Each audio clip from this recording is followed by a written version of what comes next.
the share guide, the launch guide, and even the train guide. Okay, so make sure you carry those because what PJ said is absolutely 100%. Alright, I have the absolute honour today to teach you about something that I am very passionate about. But unlike Jody said, I'm actually not. This isn't necessarily my genius zone, I will say that, I will be completely honest, but it is something that I have worked really hard on, okay? And I come to you today to basically show you what's possible, because this isn't something that came naturally to me, but I found a framework that worked. Does everyone like frameworks? It's not a script, okay? So you can play within those parameters, but it's going to give you two things. It's going to give you the ability to tell a powerful personal story, and it's also going to give you the ability to connect with the people that you need to connect with. And that's a really important thing, because at the end of the day, we don't want to find people who want what we have. We want to find people who believe what we believe. But you're not going to find those people unless you tell them what you believe, okay? So Simon Cynic was right when he said, Steve Jobs said that the most powerful person in the world is a storyteller. It's 100% true. And science even tells us this. Do you understand that when you listen to someone telling a story, you are producing a hormone called oxytocin? And that is that bonding hormone that actually helps you to connect with someone. Okay, so the better that we can get at telling out a story, we can actually get better at connecting with people. And isn't that what we want to do every single day? We're in a relationship business. So you might have seen this before. Who's seen this little golden circle? For me, this is Simon Cynic's. This is Simon Cynic's work. He is probably the best storyteller that I know to date. If you haven't gone and watched his TED Talk on finding your why, highly recommended. 44 million people have also watched it, so it's very, very good. But basically what his premise is when people share what they do and how they do it, they're doing it from the wrong point. They're doing it from the point of what they do and how they do it, where really we have to talk about why we do what we do. So I'm going to give you a couple of examples. And I'm totally guilty of this, by the way. So who gets really, really excited when someone asks you, so what's doTERRA? Well, what's that smell? Well, it's like, oh my God, doTERRA is really amazing. So say I wanted to invite, I've just started with the oils and I'm really, really excited and I wanted to invite someone to a workshop of mine. And I'm like, oh, the oils are amazing. I use them for so many different things. We're having such great results with them. On the weekend, I've got a class. You should come. It's going to be amazing. Are you open to learning more? Does that sound like something that you'd probably say to someone? Yeah? All right. What if I kind of said, you know what? I'm someone who has felt tired and stressed and often without hope. And on the weekend, I've actually got a class to teach people how to take control back in their life using the power of essential oils. Are you open to coming and learning more?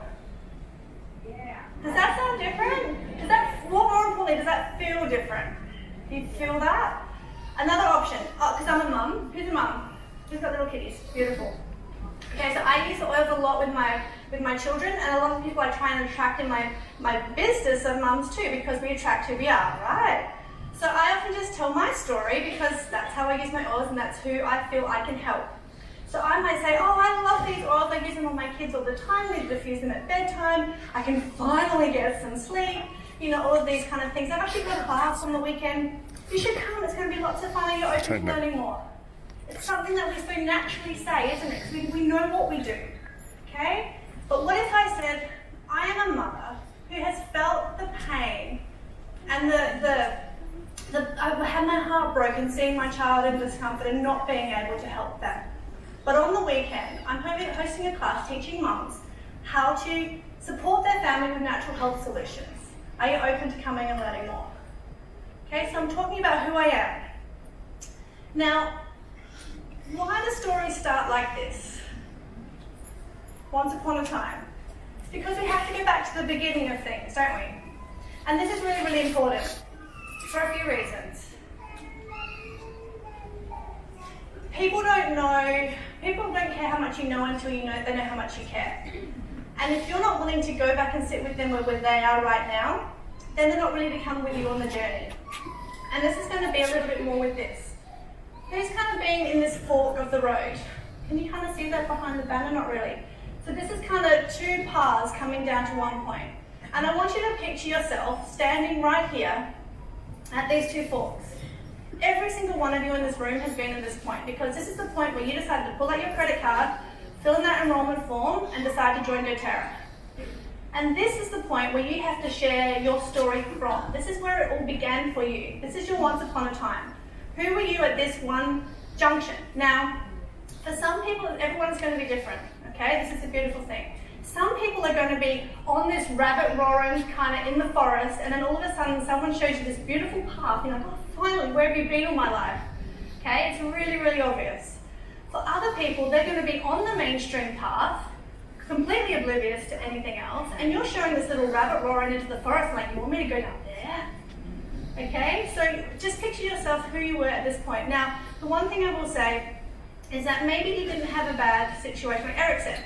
My life was good before I got into doTERRA. I necessarily wasn't looking for anything in particular, but there's still a reason why you pulled that credit card out. Maybe it wasn't because of you were running away from something, you were fixing something. Maybe it was because you saw that as a vehicle to take you somewhere else. Does that make sense?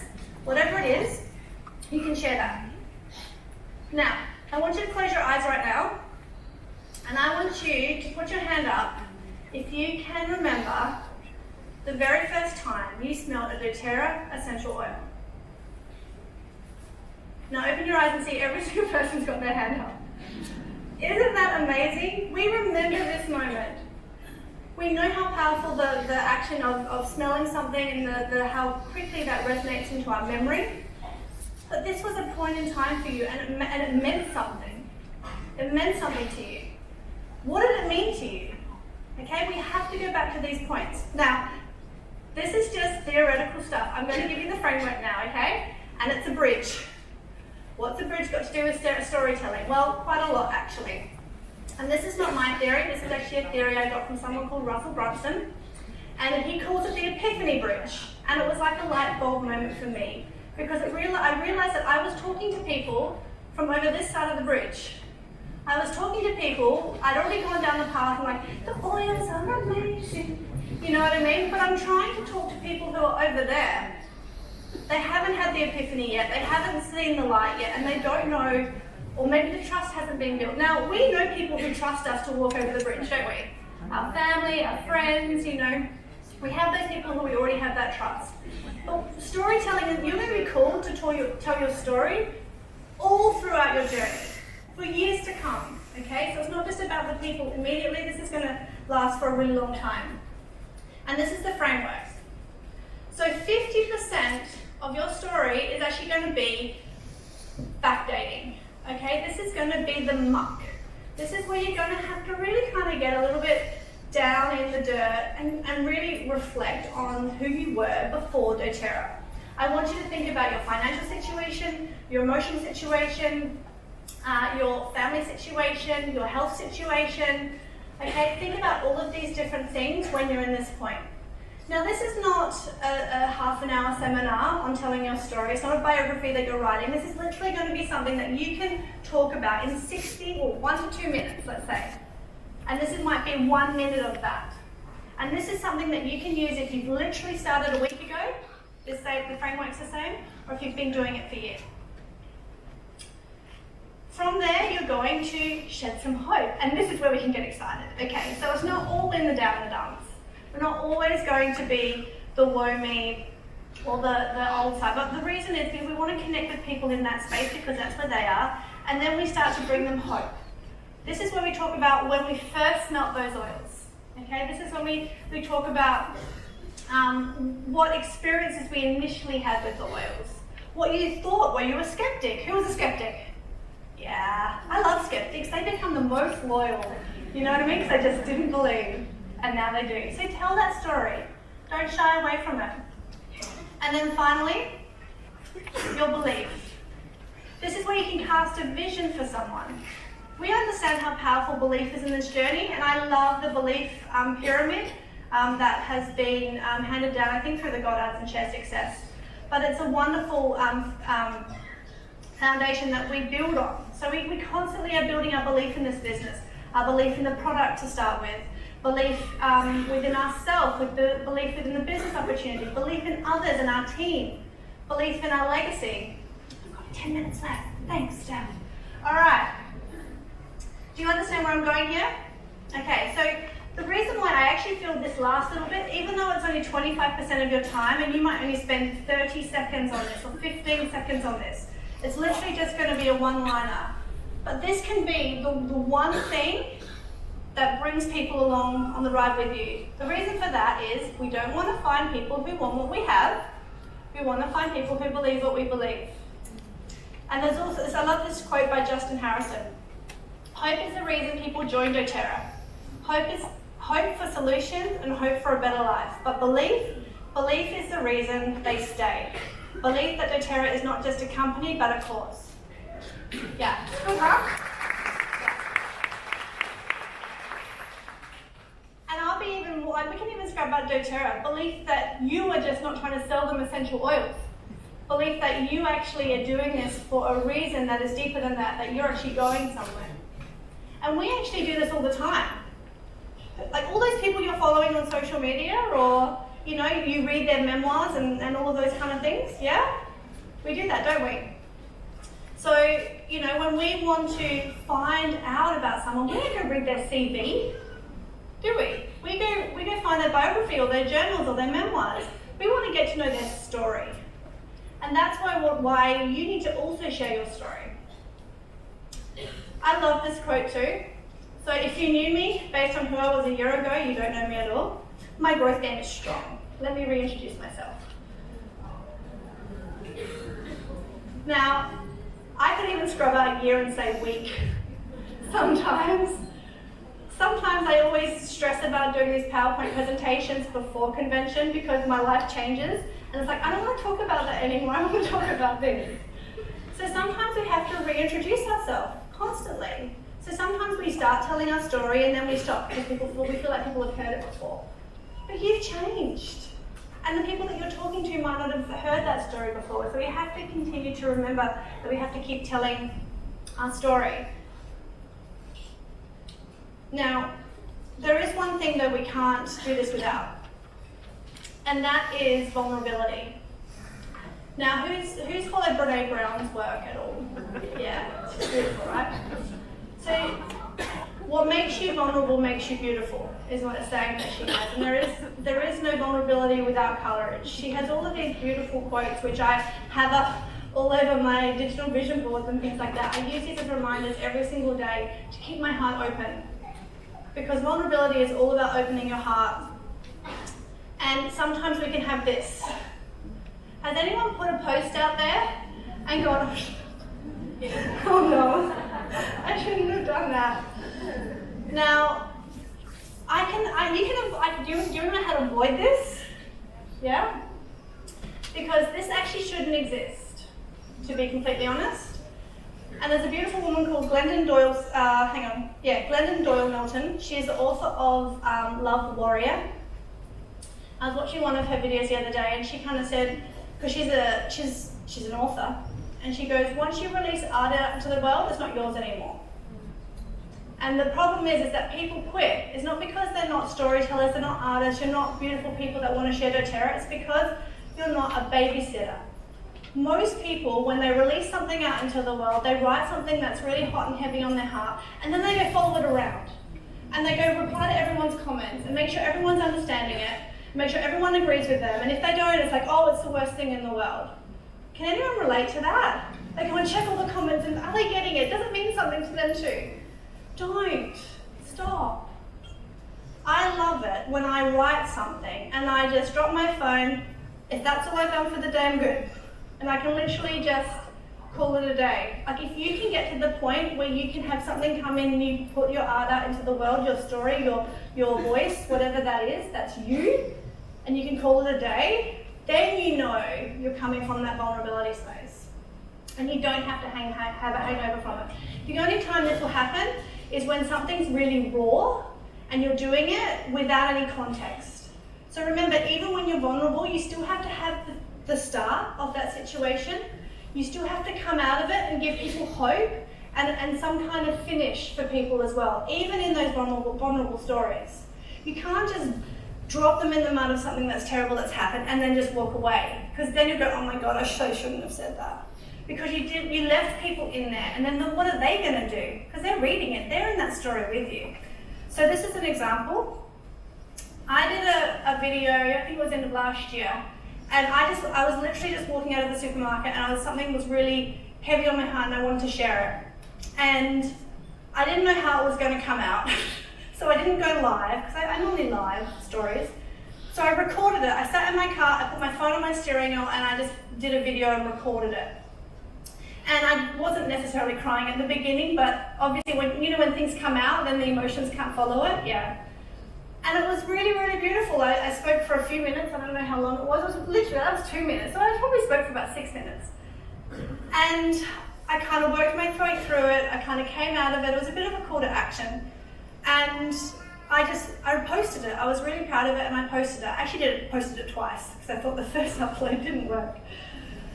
And then my mother decided that it was her place to contact me and say that it was probably not a very good idea to be so emotional on social media, and that I might be turning people away from my business, and that I'm probably working too hard, and I probably should seek some help with, yeah. This is my mother. So a few years ago, that would have devastated me. That would have just broken me to be so open to the world, and my own mother shut me down. But now in this journey, I've realized that's not me, that's her. And the way that she's been brought up, and she's just mirroring her own insecurities about what vulnerability means to her. You know what I mean? And that to her, she sees it as a weakness.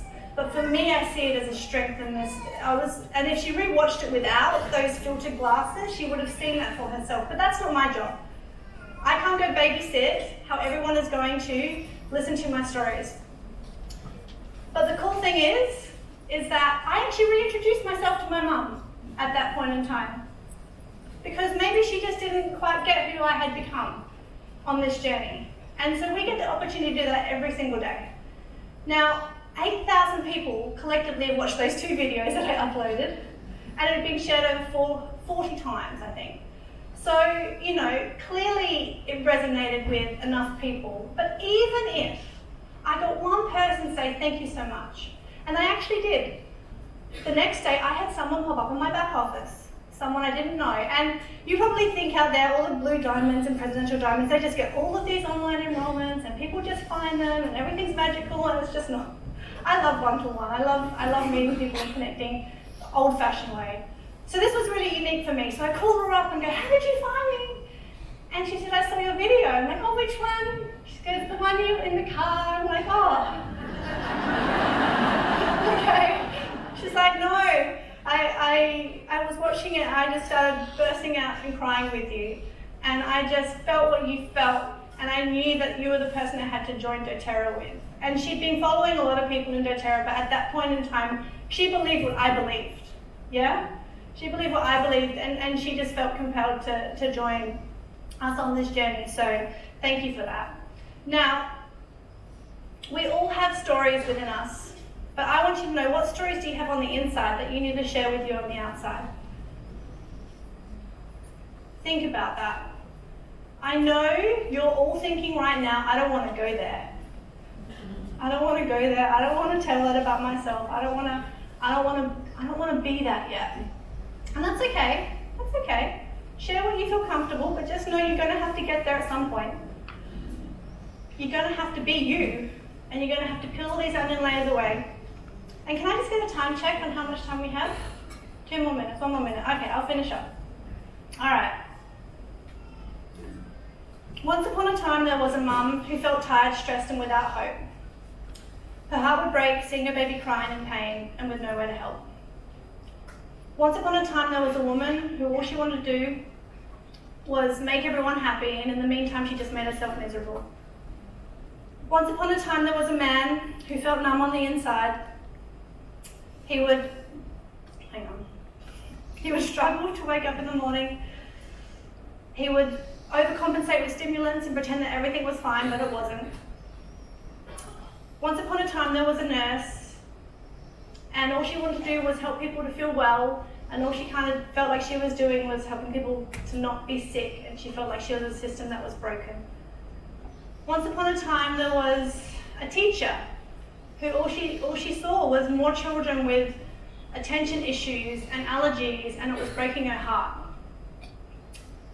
Once upon a time, there was a room full of beautiful people who felt like their heart was breaking seeing a world that was broken and crumbling around them.